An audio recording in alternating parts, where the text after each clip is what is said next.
How about this? How about this? Everybody was talking. We were all talking about the AFC West as the most dominant conference. I mean, a dominant division in the NFL. Looks like things have switched now. The NFC East is now the most dominant.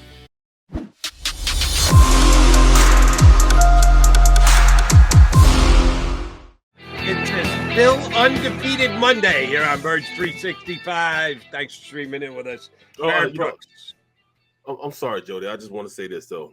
Big ups to the Phillies also. They beat my St. Louis team. You know what I'm saying? You know, I'm from baseball heaven, and they beat St. Louis. You know, I'm a Phillies fan. I've been a Phillies fan since I've been here. I've been here 20-something years now, so I had to go over to the Phillies.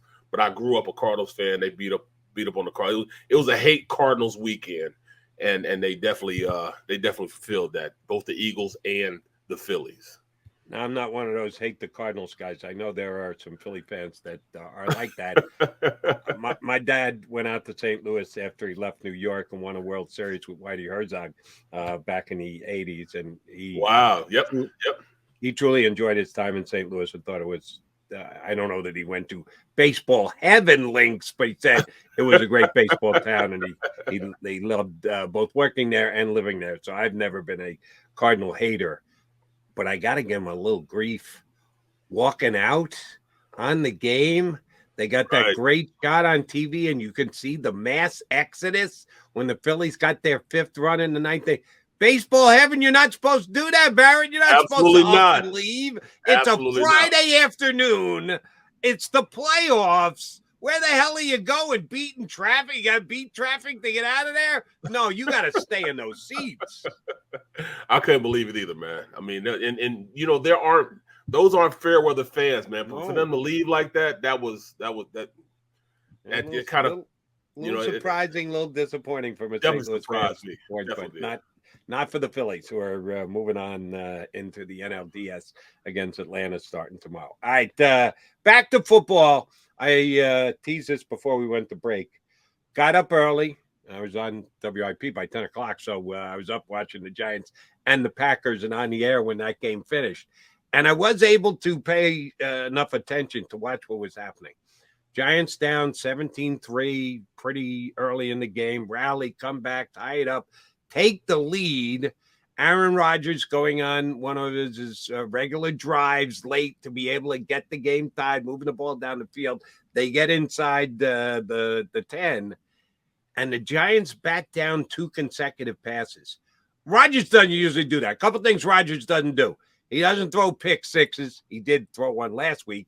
I think it was only like his 4th for his entire career, over 15 years, whatever it was.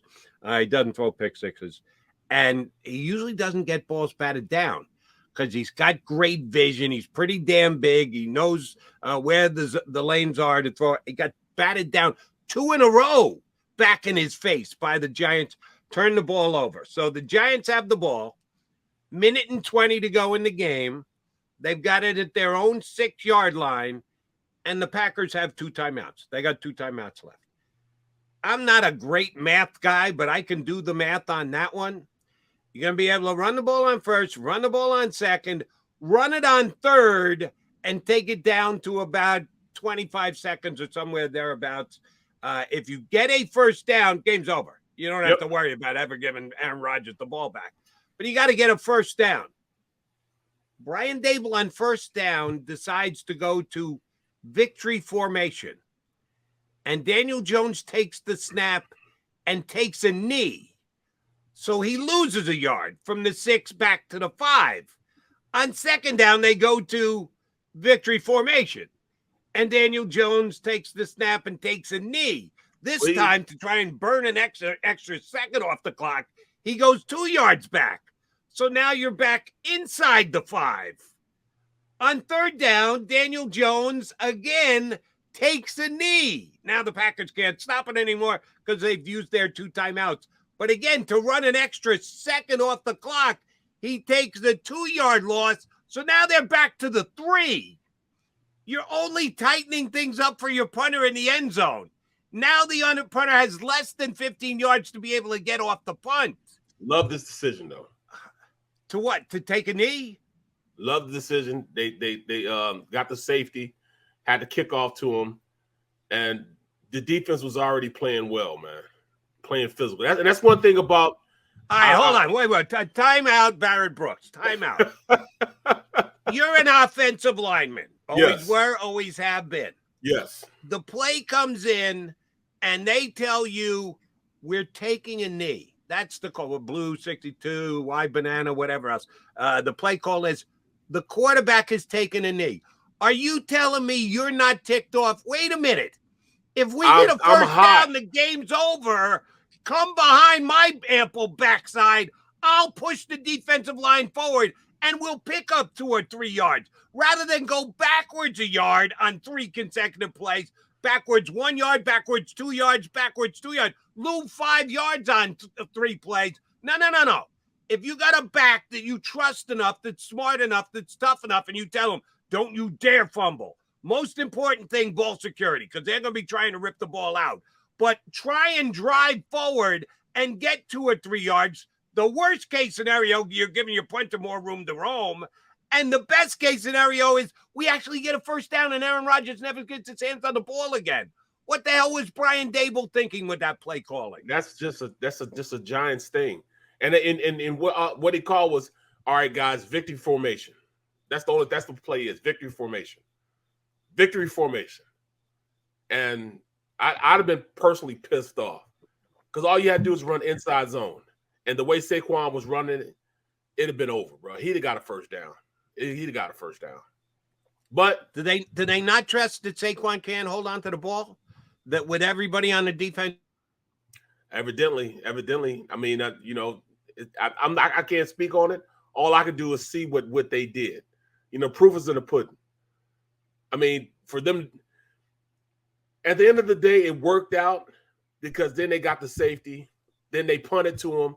Then they had no time to do anything on the clock anyways. So, I mean, he ran enough time off the clock. So I'll say that. But it was kind of a cowardly way to do it. Do we say the same thing at the end of the day? Danny Amendola pushed the ball right. Yes, because the Eagles could have been in overtime in that game if a guy makes a makeable field goal. We don't want to hear, at the end of the day, the guy missed the kick. No, we want to hear the Eagles won the game. Well, I can do the same thing with the Giants. At the end of the day, yeah, they did win. The kicker got off a free kick after taking a safety. But if Aaron Rodgers, one of the best in the history of the NFL at the Hail Mary, can absolutely put it up there 65 yards in the air, you don't even want to open that door. You don't want to give him a chance to walk through that door. If you're the Giants, you run the football 3 times. If you get 5 yards, that's better than going backwards 5. If you get 10 yards, it's a first down. Aaron Rodgers never gets off the sideline. I'm sorry. Brian Dable almost screwed that up yesterday. Well, you know what? His defense played physical yesterday, man. I mean, that's one of the most physical efforts I've ever seen from a Giants team, man. Since Strahan in those days, they were playing, out and out physical. The DBs coming up, hitting, linebackers running through people. They played a physical game yesterday. In fact, I think they willed the game just by their physicality. I don't think the Packers had an answer for it. They just were. The Packers are not a physical team anymore. They're not a team that goes out there and they don't put any fear in anybody anymore. There's no way, that they're 12 win, not even a 10 win season this year. They just don't have it anymore. Nobody fears them anymore. You know what I'm saying? The days of them just walking on the field and winning just because they had that, G on their helmet is gone now. You know what I mean? They're very human now. They made their quarterback very human also. Yeah, I'm looking forward to talking to my usual partner, Jody Mac, tomorrow because we disagreed on Friday. He said on a neutral field, coming into this weekend, on a neutral field, he thought the Packers would be favored over the Eagles, that the lines makers, because of the respect of Rodgers and what he's done for all those years. I'm not sure, John, that that's the case, that the Eagles are for it and the Packers lost badly to the Vikings. I know you never just compare 2 teams playing the same team as a third opponent, but sometimes you at least notice it. I noticed that the Vikings beat the Packers. I noticed the Eagles beat the snot out of the Vikings. I said on a neutral field, I thought the Eagles would be a slight favorite. after this Absolutely. After this weekend's results, I don't think there's any question that on a neutral field, the Eagles would be favored. How about this? Everybody was talking. We were all talking about the AFC West as the most dominant conference. I mean, a dominant division in the NFL. Looks like things have switched now. The NFC East is now the most dominant. The AFC West, they almost suck now, with the exception of Kansas City. I don't see any of those teams, really being better than they were last year. No, the Chargers kind of got lucky. They went in Cleveland yesterday. Right. And Russell Wilson all of a sudden looked so old. Man, how did he get old? It must have been all that energy from signing that $250 million contract that he signed. He's got nothing left in the tank. Man, what the hell happened, Russell? I guess it's the air. Could be the air up there. High altitude. I think it had Barrett. Excellent point by you. All right, but you made a good point about the Giants and their physical defense. Eagles are 5-0, and that's great. They're the only undefeated team in football. And if there's one, see, Buffalo was impressive yesterday. Again, I said, let me get your take on this, because I was kind of kicking around with John last week. The power rankings will come out on Tuesday, because they wait for the Monday night game in case one of the teams drastically moves up or drastically moves down. So nobody brings their power rankings out till Tuesday. A couple of the major sporting outlets had the Eagles second. Some had them third. I think it was ESPN had them third. And one idiotic one had them fourth. Somehow they had them as the fourth best team, even though they were the only undefeated team. And I know power rankings actually mean nothing. They're zero. Right. It's a beauty contest. That's all that it is. But we as sports fans like to read and see what other people's opinions are. And it annoyed me greatly that the Eagles were fourth in one of the power rankings last week, which I know I'm getting worked up over nothing, but I'm sorry. I think they should be either first or second. It's got to be, for me, either them or the Bills. If you had the Bills number one, all right, they got picked off by the Dolphins. Close game, could have gone either way. They buried every other opponent that they played. They didn't do enough to draw. Okay, fine. Eagles second to the Bills, I can accept that. Other than that, third, fourth, fifth. No. How can you possibly do that to the Eagles? That's just flat out wrong. So that bothered me a little bit. I'm looking at the NFC East and the fact that the Giants are 4-1 and the Cowboys are 4-1. Eagles are 5-0. They should have already opened things up. I can't quite say buried the division because we've only played 1/3 of the schedule, but you get my drift. They should be in a dominant position. They're not. How much credence do you want to put on the Cowboys at 4-1 and the Giants at 4-1? I put a lot of credence on them because they're winning games. They're winning games the hard way. You know what I'm saying? They're just playing. I mean, Dallas's defense, and I just watched a little film on them. Dallas's defense, their front four. They're front seven. I mean, they're flying around making plays. They're scaring teams into thinking they're coming from with blitzes, and they're actually just whipping the guy in front of them. I mean, they're slanting and everything else. So you got to move your feet against that defense. DeMarcus Lawrence is playing at another level, and they got a couple other guys in that that are playing at a high level also.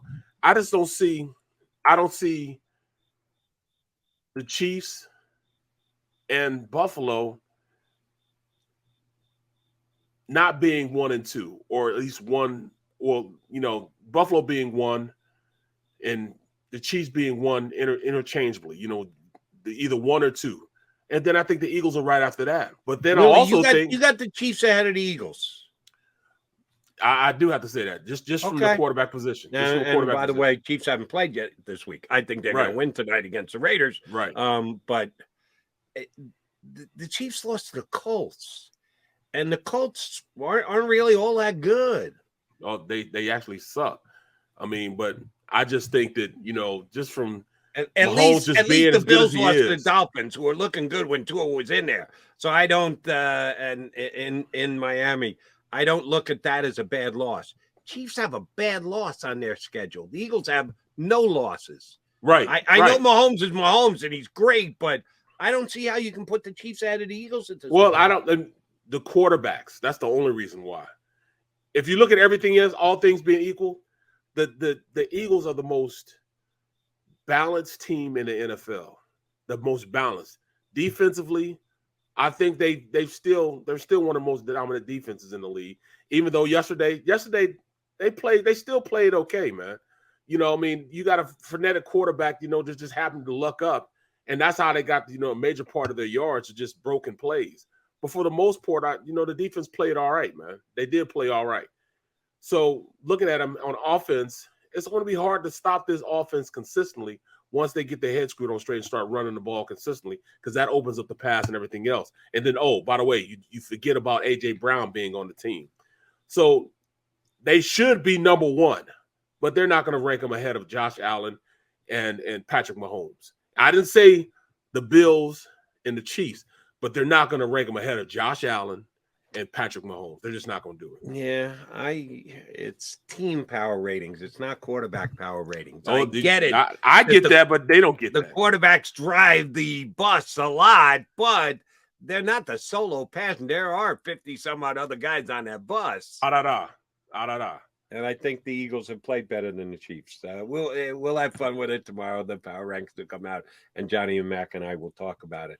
Where do you think the Giants and the Cowboys will be power rated? Because that's another thing I'm looking forward to talking to my partner about, because he said on Friday, he's been saying it all year, the Giants stink. And I thought that was just a little harsh choice of word. The Giants are not great. The Giants still have holes and issues. When you're 4-1, you can't stink. I don't care how you ferret it out and or who you play, and you beat a bad Carolina team. They beat the Packers on a neutral field yesterday, and the Packers are supposed to be one of the best teams. I mean, the Barrett Brooks power ratings has got to have the Packers still up there pretty high because they got that Rodgers guy, since you put such an emphasis on quarterback. Giants just beat him this past week. How high do you think the Giants and the Cowboys come in the power? They got to be at least 5 and 6, right around there. Both they in have the top to 10, right? Yeah, they have to be. They have to be. Even the Giants, you know, and just like you say, when you look at their roster, it's Saquon, and then it's everybody else. It's the defense, Saquon, and everybody else. And I don't know how Dable's doing it, because if you look at their roster, they're not really talented at anywhere else. Like, their 2 tackles are playing well right now. You know, Neal is playing at a high level. The first-round draft pick, I like him. I like the way he plays. He's definitely playing at a high level. But, you know, look everywhere else. The receiver position, nobody's really stepping up, but yet they're still winning. You know, how is that? And, oh, by the way, getting back to the Giants and Dable's decision, Daniel Jones is a pretty big guy. We were talking about Jalen earlier, and the fact that he can push 600 pounds with his legs, that he's more like a fullback than he is a quarterback, and his build and his toughness and his strength. Daniel Jones, I know he had that amazing tripping play here in Philadelphia when that tricky 10-yard line tripped him up where nobody was around him. What he looked but like other than that, he runs well. He can take off and make plays, and he's got good size. He's a legit 6'4". How do you not let him push the pile against the Packers? But I'm getting all caught up in that. I was watching that game. I'm screaming at my TV background, "What the hell are you doing, Dable?" I couldn't believe that he was taking it. But look at this, though. I mean, who is he throwing to? I mean, that Seals kid is from out of nowhere. You know what I mean? Like, who the hell is David Seals? And here he is completing first downs, you know what I'm saying, running hard, making things happen. Darius Slayton was a non-factor. Now he's becoming, you know, a weapon in the passing game. They're running Wildcat to make yardage. Offensively, I just can't see it. But then, Saquon is that guy, man. Saquon does everything for them. Everything for him. And like I said, plus I think, you know, Andrew Thomas, the left tackle, and Evan Neal, the right tackle, are playing pretty good, man. And I've always been a Saquon fan. I've been battling with Giant fans, friends on the air when I'm on FAN up there. God awful pick. You got to take a quarterback, blah, blah, blah, blah, blah, blah, blah, blah, blah. Who do you want, Sam Darnold? Yeah, the Giants could have taken Sam Darnold. How'd that work out for either the Jets or the Panthers? Oh, I got to. Josh Rosen was the pick, should have been the pick at number 2. Is he even on somebody's practice squad in the NFL anymore? I thought Josh Rosen, he was with Cleveland. Then they cut him. I don't know where. I don't think he emerged anywhere. I don't know that he landed anywhere. So he's not even in the league. And people, the Barkley pick was idiotic. You don't use the second pick of the draft on a running back. Yeah, you do when he's got as much talent as Saquon Barkley. And you do when. And, oh, by the way, all the Giants should have taken a quarterback. Not one of them ever mentioned Lamar Jackson. No one ever said, I had a tight buddy of mine say, Josh Rosen was the pick at number 2. And I rolled my eyes at him at the time. No one ever said to me they should have taken Lamar Jackson. And that's the only guy you can look at and say in 2020 hindsight, if the Giants had taken Jackson, they might be better off. I've been a Barkley fan forever. He barely snuck in. They had to trade to get him in the first round for him to be a first-round pick. And there was always questions about Josh Rosen's his love for the game. They questioned that even before his senior year. Like he was a guy that, he just wasn't a lover of the game, man. That was a bullet that the Giants dodged. And the biggest problem with Barkley has been health. You can't stay healthy. You can't stay on the field. Your most important ability is availability. If you can't play, you can't produce. He's stayed healthy so far the first 5 games, and he's a legitimate weapon. The Eagles are going to get him twice before this year is over and done with. And as Barrett has correctly pointed out, Giant defense is playing better than I thought. I did not think they had all that much talent on the defensive side of the ball, but they're playing good physical football right now. Yes. But first thing first, you got to play the Cowboys on Sunday. Barrett, the Cowboys have not given up more than 20 points in a game this year, and we're now 5 games deep. You make a statement like that after just 3. All right, who'd you face? What's it scheduled? Say, all right, you didn't play anybody. They played 5 games. They played a Ram team, which is supposed to be a good offensive squad, although Allen Robinson, sorry, Penn State fans, I just sung the praises of Saquon Barkley. What the hell is Allen Robinson doing? He can't catch a fly out there in Los Angeles right now. They just shut the Rams down. He looks slow, yesterday. Man. He looks slow, not making any play. And I tell you what, when they went out and got Dante Fowler, I was like, I don't know, man. But he is bringing it right now. He's bringing it off the edge, which is giving him, DeMarcus Lawrence and all those guys, a great pass rush. Not a good, but a great pass rush because they're playing games. They're slanting guys. They're making you move your feet as an offensive lineman. And they are really making things happen up front, man. It's already hard trying to block, Parsons, let alone, DeMarcus Lawrence. But now you got Dante Fowler also. He's in the mix.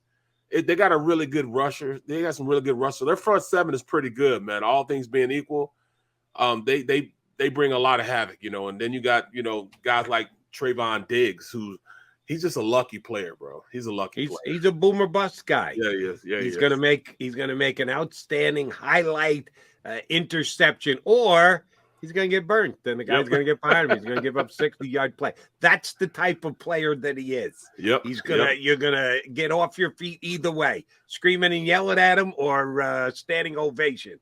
And I believe he'll play that way next Sunday. And the Eagles just have to make sure they force more bad plays on him than successful plays. All right, he's Barrett Brooks filling in for my guy, Johnny Mac. J-Mac will be back tomorrow. He's making his way back from Arizona this morning. Joining us next is John's compatriot from SI. Usually we try and get him on before the games. He's been busy because Sirianni always talks on Friday, so instead we're going to get him on after the game. Ed Kratz from Sports Illustrated, Eagle Maven, going to join us next here on Birds 365.